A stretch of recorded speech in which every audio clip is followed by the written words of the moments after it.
Kita mo yung mga welding nila, talaga mga pulido na rin, no? Magagaling na po sila mag-welding. Nahirap sila guys kasi masyadong dikit po ang ating barge, pero kaya po na.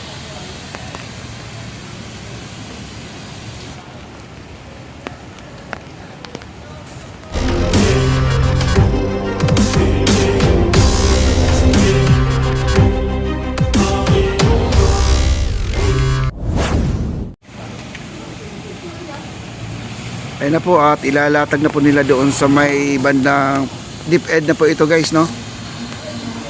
Ayan na, ayan. Binubuhat na po ng crane.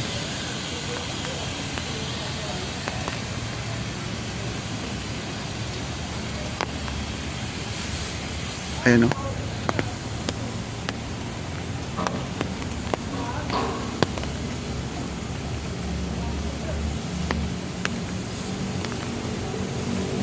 Siguro mga ano pa yan, dalawang ganyan, tapos pa vertical, then horizontal, then yung ano na, yung guide na po ang ilalagay nila para naman po sa isushoot yung pilote, no?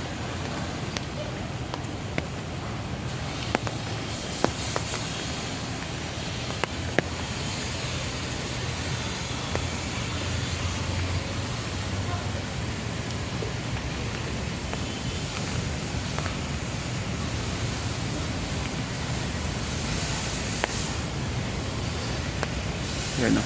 Ang bigat yan guys, no? Yung I-beam na yan, no?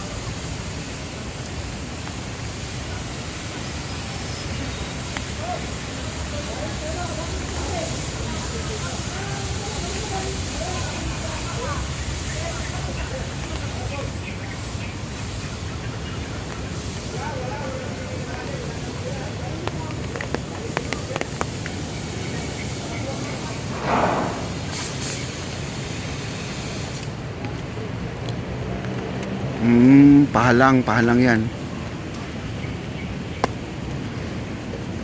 Ay na, at nailatag na nila. Parang mas mababa yun guys, no? Sa ilalim kasi ang welding nila, sa ilalim. Ayun na po, at i-welding na po nila doon. Medyo hirap na hirap sila guys kasi masyadong dikit po ang ating barge, pero kaya po ng operator yan. Dikit na dikit po yung barge natin, no? Ayun, no?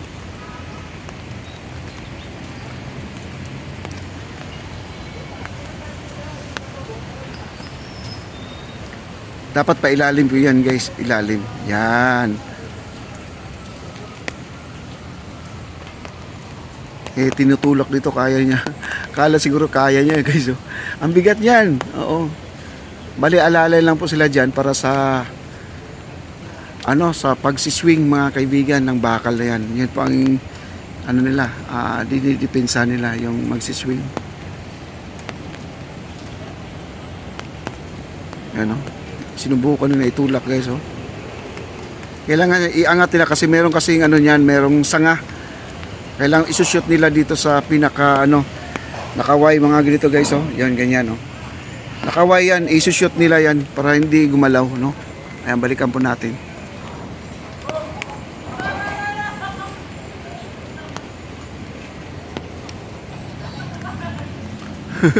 Ang galing. Ang galing naman yung nahulog yung tsinelas niya, hinulog na rin niya ang isang tsinelas. Kasi hindi pwede magsapatos yan guys, madulas, delikado ang sapatos dyan. Kailangan nakayapak tsinelas lang po sila talaga. Ayan, no?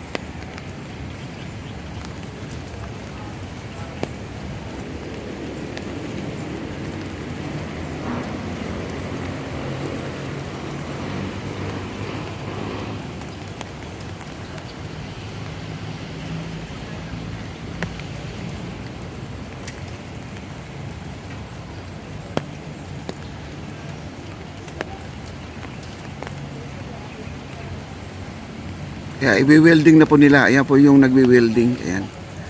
Buti nga ngayon guys, lahat sila pwede na silang humawak ng welding kasi natuto na. Kasi yung iba dyan, hindi pa talaga alam ng welding, paano na mag-welding. Ay, alam nyo guys, pag nag-aaral ka sa TESDA ng welding, may bayad, 6 months po yan bago ka mag-assessment para makakuha ka ng NC2.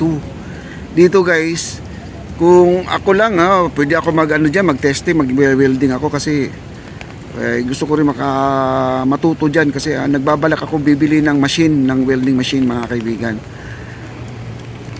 Dito lahat sila marunong na. Ay yung ilan dyan hindi marunong mag-welding, natuto na. Kahit sino man sa kanila na pwedeng mag-welding na. Yun ang maganda kasi dito Ayan. Kahit wala silang NC2, pulido naman ang mga trabaho nila, yung pag-welding nila, marunong sila Kasi yung mga kasamahan nila iba dito, yun din ang nagtuturo.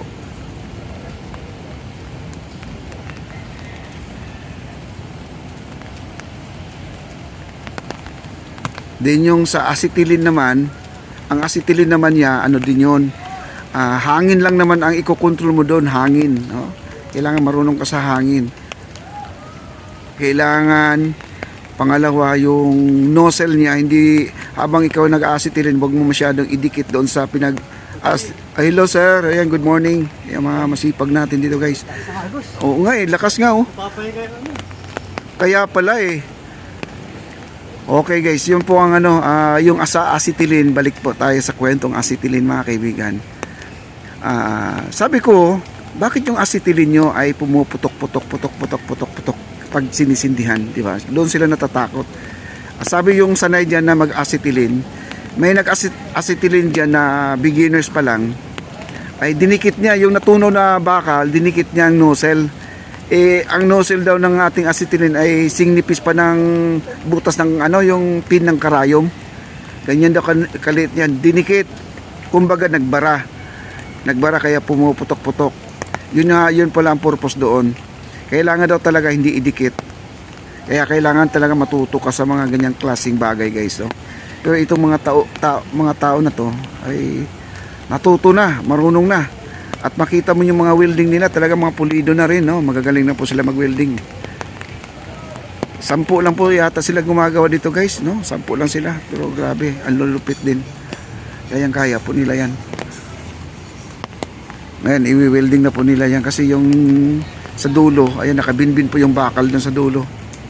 Ayan, nakabinbin, ayan yung tali guys, ayan nakabitin pa yung ating I-beam. Hindi pa na-welding yan, i-weldingin pa nila yan. Basang-basa na po sila guys, basang-basa na po sila sa ulan. Believe lang ako dito sa mga tao na to, kahit wala po yung boss nila, nagtatrabaho, talagang meron kasi silang target din na matapos din, Kasi yung napapansin ko guys, may mga ibang mga trabahador, pag wala yung bossing, ayan, nagtatambay, pag wala yung bossing pag nanyan yung bossing at sipag-sipag. Pero sila guys, ito kahit wala yung amo nila, yung boss nila, nagtatrabaho sila, rin or shine guys,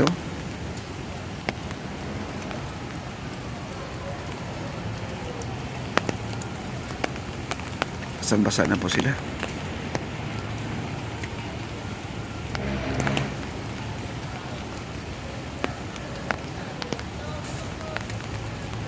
Kumuha na sila ng welding machine, ayan Yan.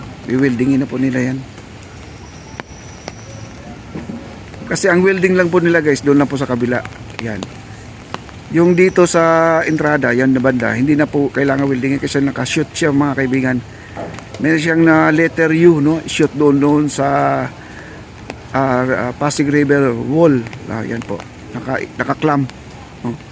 Yan, doon na po sa kabila ang kanilang lagyan ng welding. Yan. Yan naka-gloves po ng pula. Yan po ang magwe-welding.